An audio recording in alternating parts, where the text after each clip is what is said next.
మహారాష్ట్రలో ఒక దారుణం జరిగింది. జంతువులు కూడా తమ పిల్లల్ని ప్రేమిస్తాయి, కానీ మహారాష్ట్రలో మాత్రం ఒక తల్లి తన కొడుకుని అతి కిరాతకంగా దారుణంగా చంపేసింది. చికెన్ అడుగుతున్నాడు అని చెప్పేసి చపాతీ రోలర్తో ఆ కొడుకు తలపై కొట్టి అతి దారుణంగా హత్య చేసింది. ఆ కూతురికి కూడా గాయాలు పాలయ్యారు. సో మహారాష్ట్రకి సంబంధించిన పహల్గార్లో ఈ ఘటన చోటు చేసుకుంది.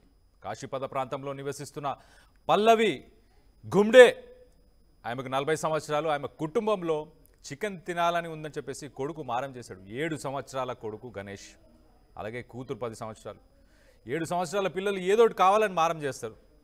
చాక్లెట్ కావాలంటారు, లేకపోతే ఇంకేదైనా కావాలంటారు. పాపం తనకు చికెన్ తినాలనిపించిందేమో, చాలా రోజుల నుంచి చికెన్ పెట్టలేదేమో.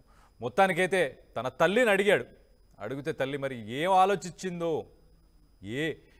ఏ ప్రెషర్స్లో ఉందో, మరి ఏం చేసిందో తెలియదు. కానీ మొత్తానికైతే కోపంతోని ఆ కిచెన్లోనే ఆ చపాతీ రోలర్ తీసుకొని ఆ పిల్లలిద్దరిపై అతి దారుణంగా కిరాతకంగా దాడి చేసింది.